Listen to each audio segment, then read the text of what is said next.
మన ప్రభు అయిన యేసుక్రీస్తు నామములో కూడి వచ్చిన ప్రతి ఒక్కరికి వందనాలు తెలుపుకుంటూ దేవుని యొక్క పరిశుద్ధ గ్రంథంలో నుంచి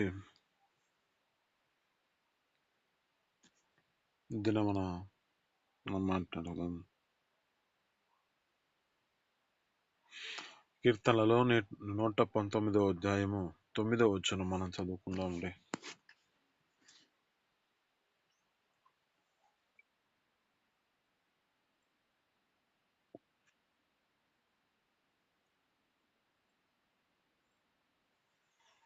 ఆమేన్, హల్లెలూయా.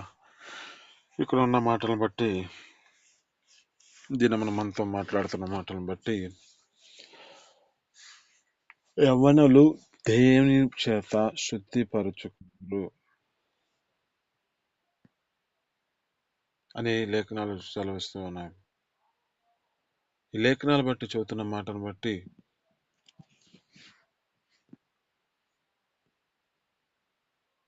నిలకడ, దేవుని యొక్క సన్నిధిలో మన జీవితాలను బట్టి ఒక నిలకడ కలిగిన జీవితంగా మార్చబడుటకు దేనిని బట్టి మనం పరిశుద్ధపరచబడతాం అంటే దేవుని యొక్క వాక్యమును బట్టి మన జీవితాలలో ఒక నిలకడ కలిగిన జీవితంగా మార్చబడుతుంది. అయితే మన జీవితాల్లో కొన్ని వాటిల్లో ఏ స్థితిలో నడిపించబడుతూ వాటిలో మనం నిలకడగా ఉండాలి. ఏ పరిస్థితిని బట్టి మన జీవితాలు నిలకడగా లేని పరిస్థితి కనబడుతుంది. అయితే ఈరోజు మనం చదువుకుందాం, మన యొక్క జీవితాలలో ఏటిలో మన జీవితాలు నిలకడగా ఉన్నాయో, వేటిలో మన జీవితాలని మనం పరిశుద్ధపరచుకుంటున్నామో, వేటి విషయాల్లో మన జీవితాలు ఒక విశ్వాసముతో, ఒక దేవుని యొక్క సన్నిధిలో ఒక నిలకడగా, ఏ పరిస్థితి వచ్చినా దేవుని యొక్క సన్నిధిలో ఒక నిలకడగా మనం నిలబడగలుగుతున్నామో మనం జ్ఞాపకం చేసుకుంటే, ఒకటి మన జీవితాలలో యథార్థతలో నిలకడగా మన జీవితాలు నడిపించబడాలి. ఇక్కడ మనం జ్ఞాపకం చేసుకుంటే దేవుని యొక్క పరిశుద్ధ గ్రంథం నుంచి దేవుడు ఈ యొక్క యోబు గారి యొక్క జీవితంలో తాను యథార్థతను విడువక నిలకడగా ఉన్నాడని లేఖనాలు సెలవిస్తున్నాయి. యోబు గ్రంథం 2వ అధ్యాయం 3వ వచనంలో అంటూ అన్న మాటను బట్టి అతడు ఒక నిలకడ కలిగిన జీవితంగా మార్చబడ్డాడు. అతని యొక్క స్థితి, అతని జీవితంలో దేవుని యొక్క సన్నిధిలో తన యొక్క స్థితి ఏ పరిస్థితిలో ఉన్నాడో తన జీవితంలో జ్ఞాపకం చేసుకుంటే అతడు యథార్థతను విడవక నిలకడగా ఉన్నాడంట. అంటే ఒకటి, మన జీవితంలో యథార్థతలో నిలకడగా మన జీవితాలు నడిపించబడాలి. 2, మన జీవితంలో అంతం వరకు దేవుని యొక్క సన్నిధిలో నిలకడగా మన జీవితాలు నడిపించబడాలి. ఒక నిలకడ కలిగిన జీవితంగా మార్చబడాలి. ఇక్కడ జ్ఞాపకం చేసుకుంటే దేవుని యొక్క లేఖనాలు బట్టి, చదువుతున్న మాటలు బట్టి మన జీవితాల్లో ఒక నిలకడ లేని పరిస్థితులు కనబడుతున్నాయేమో. అంతము వరకు అంటే మన జీవితాల్లో జ్ఞాపకం చేసుకుంటే ఈ యొక్క దానియేలు గారి యొక్క జీవితం ఏ పరిస్థితిలో ఉన్నాడంటే, అంత్యము, తన జీవితంలో తన యొక్క ప్రాణము కోల్పోయే పరిస్థితిలో ఉన్న ఏమాత్రము తను సందేహపడక దేవుని సన్నిధిలో తను ప్రార్థించేవాడుగా కనబడుతున్నాడు. ఒకటి, యథార్థతలో నిలకడగా మన జీవితాలు నడిపించబడాలి. అంతము వరకు మన జీవితాలలో ఏ పరిస్థితి కలిగినా దేవుని యొక్క సన్నిధిలో మన జీవితాల్లో ప్రార్థించుటలో నిలకడగా మన జీవితాలు నడిపించబడాలి. ఒకటి, యథార్థతలో మన జీవితాలు నడిపించబడుతూ నిలకడ కలిగిన మన జీవితాలుగా నడిపించబడితే, ఇక్కడ అంటున్నమాట, యవ్వనస్తులు దేని చేత వారి జీవితాలు పరిశుద్ధపరచుకుందరు, శుద్ధి చేసుకుందరు అంటే నీ వాక్యమును బట్టే కదా. అంటే ఈ వాక్యము చేత జీవితాలు పరిశుద్ధపరచబడతాయి. ఈ వాక్యము చేత వారి జీవితాల్లో ఉన్న ప్రతి ఏ పరిస్థితిలో నడిపించబడినా ఆ పరిస్థితుల్లోంచి ఈ వారికి కలిగిన ఈ సమస్యల నుంచి విడిపించడానికి ఈ యొక్క వాక్యమే కారణమవుతుంది. అయితే ఈ వాక్యముతో మనం జ్ఞాపకం చేసుకుంటే ఈ వాక్యం అంటే దేవుడే ఉన్నాడు కదా. వాక్యమే దేవుడై ఉన్నాడు కనుక ఈ వాక్యం ఎదుట మన జీవితాలు ఒక నిలకడ కలిగిన స్థితిలో నడిపించబడాలి. ఒకటి, ఈ యథార్థతలో నిలకడగా మన జీవితాలు నడిపించబడాలి.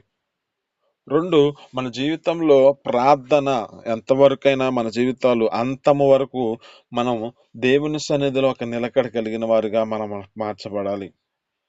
ఏ పరిస్థితిలోకి వెళ్ళిపోయినా, ఏ జీవితాన్ని బట్టి మన జీవితాలు ఏ సమస్య చేత వచ్చినా, ఏ లోక సంబంధమైన అనేకమైన శాసనాలు వచ్చినా మనం దేవుని ఎదుట దేవుని సన్నిధిలో ప్రార్థించేవారుగా ఉండాలి.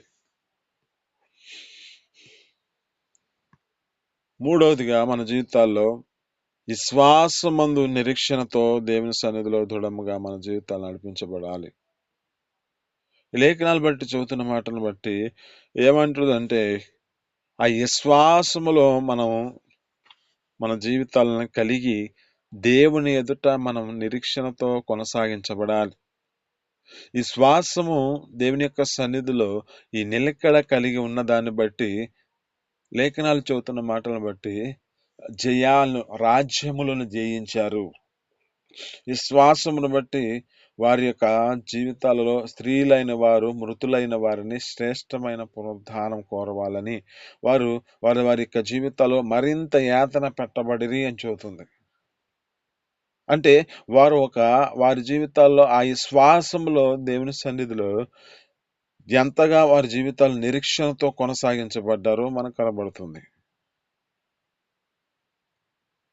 అందుకే కదా లేఖనాలు సెలవిస్తున్న ఈ శ్వాసం లేకుండా దేవునికి ఇష్టలై ఉండట అసాధ్యము అంటుంది. మూడవదిగా మన జీవితాల్లో ఒకటి, యథార్థతలో నిలకడగా ఉండాలి. రెండు, మనం ప్రార్థన చేయటంలో నిలకడగా ఉండాలి. మూడు, ఈ శ్వాసములో నిలకడగా ఉండాలి. మన జీవితాల్లో ఈ యొక్క దానిలో నిలకడగా మన జీవితాలు నడిపించబడి, నాలుగవదిగా మనం జ్ఞాపకం చేసుకుంటే, నాలుగవదిగా మన జీవితాల్లో ఏం చేయబడాలంటే పరిశుద్ధతలో నిలకడగా ఉండాలి. ఏ పరిస్థితులు కలిగినా, ఏ లోక సంబంధమైన ఆశల చేత మన జీవితాలు నడిపించబడే పరిస్థితి వచ్చినా మనము దేవుని ఎదుట ఒక పరిశుద్ధమైన జీవితాన్ని కలిగి పరిశుద్ధతలో మనం నిలకడగా కలిగి ఉండాలి. ఇక్కడ అంటున్నమాట, ఈ వాక్యము చేతనే కదా యవనులు శుద్ధిపరుచుకుందురు, పరిశుద్ధపరుచుకుందురు, వారిని జీవితాలను సరిచేసుకుందురు అంటుంది. ఇక్కడ జ్ఞాపకం చేసుకుంటే పరిశుద్ధపరచుటకై ఈ పరిశుద్ధతలో నిలకడగా ఉండాలి అంటుంది. అంటే యేసేపు గారి యొక్క జీవితం ఏ పరిస్థితిలో ఉన్నది, యేసేపు గారి యొక్క జీవితం ఏ స్థితిలోనికి నడిపించబడుతున్న పరిస్థితి వచ్చింది అంటే, ఇక్కడ ఆ యొక్క వ్యక్తి జీవితంలో తనకు లోక సంబంధమైన ఆశ, లోక సంబంధమైన కోరిక ఒకటి నడిపించబడుతున్న తన జీవితంలో ఏ మాత్రము ఆ కోరిక లోబడిన వ్యక్తి కాదు. తన యొక్క పరిశుద్ధతను కాపాడుకొని అక్కడ అంటాడు, నేను ఈ పాపము చేసి దేవునికి విరోధినవుతాను అంటూ ఉన్నాడు. అంటే తన జీవితంలో తన యొక్క స్థితి ఏ పరిస్థితిలో ఉన్నాడో ఆ వ్యక్తి తనను గుర్తు చేసుకుని తన జీవితాన్ని కాపాడుకుంటూ ఉన్నాడు. పరిశుద్ధతలో నిలకడ కలిగిన జీవితంగా మనం మార్చబడాలి. ఈ పరిశుద్ధతలో మన జీవితాలు నడిపించబడుతూ మన యొక్క స్థితిని బట్టి మనం ఏ జీవితాన్ని కలిగి ఉన్నామో, ఒక యేసేపు గారి వలె మన జీవితం పరిశుద్ధతలో నిలకడగా ఉండాలి. విశ్వాసంలో మనం నిలకడగా మన జీవితాలు నడిపించబడాలి. ప్రార్థనలో మన జీవితాలు ఏ పరిస్థితి కలిగినా ప్రార్థన చేయకుండా మన జీవితాలు ఎలాంటి పరిస్థితుల్లోనికి ఆ ప్రార్థనలో మన జీవితాలను నిలకడ కలిగిన వారుగా మార్చబడాలి.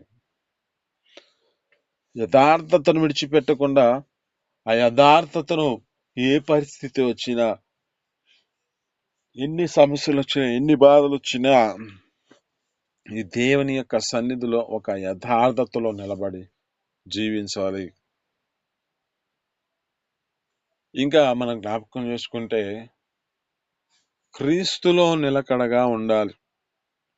ఈ క్రీస్తు యందు మన జీవితాలు నిలకడగా ఉండాలి అంటుంది. అంటే ఈ క్రీస్తు యందు నిలకడ, ఇది దేనికి సాదృశ్యంగా జ్ఞాపకం చేసుకుంటే, అపోస్తులైన పౌలు గారు తన జీవితంలో ఏ పరిస్థితిలోకి వెళ్ళినా, ఏ సమస్యల చేత నడిపించబడినా, తన జీవితంలో దేవుని యందు, క్రీస్తు యందు నిరీక్షణతో కొనసాగించబడుతున్నాడు. క్రీస్తు యందు నిలకడగా తన జీవితాన్ని నడిపించుకుంటున్నాడు. ఎలా అంటే ఆయన అంటున్నాడు, క్రీస్తు ప్రేమల నుంచి నన్ను ఏది ఎడబాపలేదు, క్రీస్తు ప్రేమ నుంచి నన్ను ఏది దూరం చేయలేదు, క్రీస్తు ప్రేమ నుంచి నన్ను ఎలాంటి వస్త్రహీనత వచ్చినా, ఎలాంటి ఉపద్రవం వచ్చినా, ఎలాంటి ఖడ్గమైనా, ఎలాంటి కరువైనా, ఎలాంటిది ఏది వచ్చినా నేను ఆయన ప్రేమ నుంచి నన్ను ఎడబాపినవి ఏదీ లేదంటున్నాడు. అంటే అతడు క్రీస్తులో నిలకడగా ఉన్నాడు. అందుకే అంటున్నాడు కదా ఒక మాట, జీవించుచున్నది నేను కాదు కానీ క్రీస్తే నా ఎడల జీవించుచున్నాడు. ఆమేన్, హల్లెలూయా. అయితే మన జీవితాలలో ఏ పరిస్థితిలో ఉన్నామో, ఏ స్థితిని మనం నడిపించబడుతున్నామో, దినమా మనతో మాట్లాడుతున్న మాటలు బట్టి నిలకడ, ఈ నిలకడ కలిగిన దానిగా మన జీవితాల్లో నడిపించబడాలి. అంటే ఈ నిలకడ అంటే స్థిరముగా మన జీవితాలు ఒక దాని మీద మనం ఆధారపడుతూ నడిపించబడుతూ ఉండాలి. ఇక్కడ ఉన్న దానిని బట్టి క్రీస్తులో, ప్రభువైన యేసు క్రీస్తులో ఒక నిలకడ కలిగిన జీవితంగా మన జీవితాలు నడిపించబడుతూ, పరిశుద్ధతలో పరిశుద్ధతలో నిలకడగా మన జీవితాలు నడిపించబడుతూ, అలాగే ఈ శ్వాసంలో నిలకడగా మన జీవితాలు నడిపించబడుతూ, ప్రార్థన జీవితంలో కలిగిన వారై ప్రార్థనలో నిలకడగా మన జీవితాలు నడిపించబడుతూ, ఈ యథార్థతలో మన జీవితాలు నడిపించబడుతూ, మనం నడిపించబడితే, ఇక్కడ అంటున్న మాటలను బట్టి, దేవుని యొక్క లేఖనాలు బట్టి చదువుతున్న మాటను బట్టి, మనము ఆయన సన్నిధిలో నిలకడగా ఉన్నది దాన్ని బట్టి దేవుడు తగిన ఆ ప్రతిఫలం మన జీవితాల్లో అనుగ్రహించడానికి కారణమవుతుంది. ఎలాంటి జీవితం మనం కలిగి ఉన్నాము, ఏ పరిస్థితిలో మన జీవితాలు నడిపించబడుతున్నా దేవుని ఎదుట ఒక నిలకడ కలిగి జీవితాన్ని నడిపించబడాలి. అందుకే కదా హెస్కేలుతో, ప్రవక్తతో మాట్లాడుతూ ఉంటాడు, నీవు చక్కగా నిలబడు. అంటే ఈ చక్కగా నిలబడే దాని దగ్గరే ఉంది ప్రతి మనిషిలో ఉన్న ఆశీర్వాదం. నీవు చక్కగా నిలబడు, నేను నీతో మాట్లాడతాను. నువ్వు చక్కగా నిలబడు, నేను నీకు బోధిస్తాను. చక్కగా నిలబడు, నా వాక్కులు నీకు దయచేస్తాను. అంటే ఈ స్థితిలో జ్ఞాపకం చేసుకుంటే మన జీవితాలలో చక్కగా, అంటే ఈ చక్కగా ఉన్న దానిలోనే ఉంది నిలకడమైన స్థితి. ఈ చక్కగా నిలవబడుతుందాన్ని బట్టి మనకి కావలసినది, మన జీవితాల్లో దీవెనకరమైన స్థితిలోనికి వెళ్ళటానికి ఇదే కారణమవుతుంది. దినమున మనతో మాట్లాడుతున్న మాటలు బట్టి మనం ఏ విషయాల్లో తప్పిపోతున్నామో, యథార్థతలో నిలకడగా లేని పరిస్థితి కనబడుతుందో, ప్రార్థన జీవితంలో నిలకడ కలిగిన జీవితం లేని స్థితిలో ఉన్నావేమో, విశ్వాసంలో నీ జీవితాన్ని ఇంకా పెంపొందించుకోకుండా నీ జీవితాన్ని నడిపించబడుతున్నావో, ప్రార్థన పరిశుద్ధతలో నీ జీవితాన్ని కాపాడుకోలేని పరిస్థితి కనబడుతుందో, లేక క్రీస్తులో నిలకడగా లేని పరిస్థితి నీ జీవితంలో కనబడుతుందో, ఒకసారి నువ్వు జ్ఞాపకం చేసుకో. నువ్వు ఏ పరిస్థితిలో నడిపించబడ్డావో, ఏ జీవితాన్ని నువ్వు కలిగి ఉన్నావో, నీ యొక్క స్థితి ఎలాంటిదో, నీవు దేవుని ఎదుట ఒక నిలకడ కలిగినదిగా నడిపించబడితేనే దేవుడు చేయవలసిన ప్రతి కార్యమును సఫలం చేయటానికి ఆయన ఎదురు చూస్తూ ఉన్నాడు. అయితే ఈ మనిషి నిలబడగలుగుతాడా, ఈ మనిషి ఈ విధమైన స్థితిలో ఉంటాడా అని మనకు మన యొక్క జీవితాల్లో పరీక్షింపబడే పరిస్థితులు వస్తాయి. పరిస్థితులు రాక తప్పవు. వీటిలో మన జీవితాలు నిలకడ, ఒక స్థిరమైన బుద్ధి కలిగిన వారిగా మనం నడిపించబడాలి. ఒక స్థిరమైన నివాసం, ఒక స్థిరమైన శ్వాసముతో దేవుని ఎదుట కొనసాగించబడాలి. ఈ నిలకడ అనే మాటలో మన జీవితాలు ఎంతగా ఆధారపడి ఉన్నాయి. వీటి మీద మనం ఆధారపడి ఉన్న దాన్ని బట్టి ఇక్కడ అంటాడు ఒక మాట, నీవు బలహీనుడే కాక ధైర్యము వహించుడి, మీ కార్యము సఫలమగును. ఈ బలహీనమైన స్థితి ఎలాంటిది అంటే కృంగిపోయే జీవితం, శ్రమ. వారి జీవితాల్లో ఎప్పుడైతే శ్రమ వస్తుందో, ఎప్పుడైతే వేదనకరమైన పరిస్థితి వస్తుందో, ఎప్పుడైతే వారి జీవితాల్లో ఏ పరిస్థితిలోకి వెళ్ళిపోతూ ఉంటారో, ఆ పరిస్థితిని బట్టి కృంగిపోతే, బలహీనుడైపోతే ఇక వారి జీవితాల్లో ఏ స్థితిలోకి వెళ్ళిపోతారంటే వారికి ఎదుట వారి నిరీక్షణ కోల్పోతూ ఉంటారు. ఇక్కడ అంటున్నమాట, బలహీనులు కాక ధైర్యము వహించుడి, మీ కార్యములు సఫలమగుతాయి అంటున్నాడు. అంటే ఈ కార్యము సఫలమగాలంటే మనం బలహీనమైన స్థితిలో ఉన్న మనం దేవుని ఎదుట ఒక నిలకడగా, ఏబు గారి యొక్క జీవితంలో ఏ పరిస్థితిలో ఉన్నాడో కృంగిపోయిన జీవితమే, కానీ దేవుని ఎదుట ఒక నిరీక్షణతో కొనసాగిస్తూ తనకున్న యథార్థతను విడిచిపెట్టట్లా. ఇక్కడ ఈ ప్రార్థనా జీవితంలో దేవుడు తన జీవితంలో ఆ యొక్క దానియేలు గారి యొక్క జీవితం ఏ పరిస్థితిలో నడిపించబడ్డాడో, ఎన్ని శ్రమ వచ్చినా, ఎన్ని బాధలు వచ్చినా, ఎన్ని పరిస్థితులు వచ్చినా తన జీవితంలో ఒకే నిరీక్షణతో దేవుని ఎదుట తన జీవితంలో ప్రతి దినాన యెరూషలేము తట్టు దేవుని ఎదుట ప్రార్థించేవాడిగా కనబడుతున్నాడు దానియేలు గారు. ఈ శ్వాసంలో మన జీవితాల్లో నిలకడగా ఉండాలి. ఈ శ్వాసమందు జీవితంలో ఈ నిలకడ ఉన్న దాన్ని బట్టే రాజ్యాలను జయించారు. శ్రేష్టమైన పునరుద్ధానం గురమై వారు యాతన పెట్టబడుతున్నారని చెబుతుంది. ఏ పరిస్థితిలో ఉన్నా ఒక నిలకడ కలిగిన జీవితంగా నడిపించబడుతూ ఉండాలి.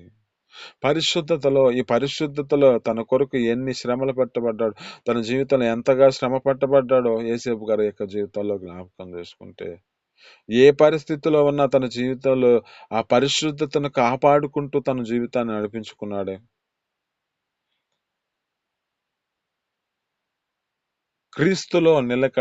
ఈ క్రీస్తులో నిలకడ అపోస్తలులైన పౌలు గారు తమ జీవితాల్లో ఎంతగా శ్రమ పెట్టబడ్డాడో మనకు తెలుసు. యూదులు 5 మార్లు, ఒకటి తక్కువ 40 దెబ్బలు ఆ యొక్క వ్యక్తిని కొరడాలతో కొట్టి ఉన్నారని చెబుతుంది. అనేక పర్యాలు ఓడలోను, అనేక పర్యాలు చలి వలనను, అనేక పర్యాలు అన్నిటి ఆపదలు వచ్చాయి అని చెప్తున్న తన జీవితంలో ఒక నిలకడతో దేవుని ఎదుట క్రీస్తులో నిలబడి ఉన్నాడు. క్రీస్తులో నా జీవితం ఎలాంటి శ్రమలు వచ్చినా, ఎలాంటి బాధలు వచ్చినా నన్ను ఆయన నుంచి ఎడబాపదు అంటున్నాడు. జీవించుచున్నది నేను కాదు, క్రీస్తే నా ఎదుట జీవించుతున్నాడని చెబుతున్నాడు కదా. మన జీవితాల్లో ఆ దేవుని ఎదుట క్రీస్తు మన యందు జీవించగలుగుతున్నాడా? ఆ జీవిస్తున్న ఆ క్రీస్తుని మన హృదయాల్లో నిలకడగా నిలబెట్టుకున్నామా లేదో? ఇదని మనం మనతో మాట్లాడుతున్న మాటలను బట్టి మన యొక్క జీవితాలను దేవునికి అప్పగించుకుందాం. ఈ మాటలు మీ వినికిడిలో దీవించి ఫలించును గాక. చిన్న ప్రార్థన చేసుకుందాం. పరిశుద్ధుల జీవాధిపతి, ఆశ్చర్యకరుడు, మహోన్నతునికి స్తోత్రాలు తండ్రి. మీ అపారమైన ప్రేమ చేత, మీ కృప చేత అయ్యా నా తండ్రి యొక్క ఉదయకాలంలో సన్నిధిలో మాట్లాడిన మాటలు బట్టి నీ స్తోత్రాలు తండ్రి. అయ్యా మా జీవితాలలో నిలకడ లేని పరిస్థితి ఉన్నారో నా తండ్రి మీరు జ్ఞాపకం చేసుకోండి. అయ్యా యవనస్తులు దేని బట్టి శుద్ధిపరచుకుందరు అంటున్నాం, మీ వాక్యమును బట్టే కదా తండ్రి. అయ్యా మీ వాక్యమును చూసి అయ్యా నా తండ్రి నిన్ను చూసి, అయ్యా వాక్యం అంటే దేవుడై ఉన్నాడు కదా. అయ్యా ఈ దేవుని యొక్క మాటలను చేత మా జీవితాల్లో నిలకడగా ఒక నిలకడ కలిగి మా జీవితాల్లో యథార్థతలో నిలబడే కృపను మాకు దయచేయండి. ప్రార్థన జీవితంలో మేము నిలకడగా ఉండే కృపను మాకు దయచేయండి. అలాగైనా తండ్రి ఈ శ్వాసములో నిలకడగా ఉండే కృపను మాకు దయచేయండి. అయ్యా అలాగైనా తండ్రి అయ్యా పరిశుద్ధతలో మా జీవితాలను నడిపించుకుని ఆ నిలకడగా ఉండే పరిస్థితిని మీరు కృప చూపించి ఆ పరిస్థితిలో మేము మా యొక్క పరిశుద్ధతను కాపాడుకొని నిలకడగా ఉండే కృపను మాకు దయచేయండి. అలాగనే తండ్రి దేవా మీరు జ్ఞాపకం చేసుకోండి అయ్యా, నీ యందు క్రీస్తులో కూడా మా జీవితాలు నిరీక్షణతో కొనసాగించబడ. ఎన్ని శ్రమలు వచ్చినా, ఎన్ని ఆపదలు వచ్చినా, ఎన్ని పరిస్థితులైనా తండ్రి అయ్యా, ప్రాణ అపాయ పరిస్థితిలోనికి వెళ్ళిన నీ ప్రేమలో మా జీవితాలు, నీ క్రీస్తులు అయ్యా నా తండ్రి, క్రీస్తులో అదే తండ్రి నీ ఎదుట నిలకడగా ఉండే కృపను మాకు దయచేయమని, నీకే మహిమ ఘనత ప్రభావాలు తెచ్చుకోమని యేసు పరిశుద్ధ నామమున అడిగి పొందుకొని జీవిస్తున్నాను తండ్రి. ఆమేన్.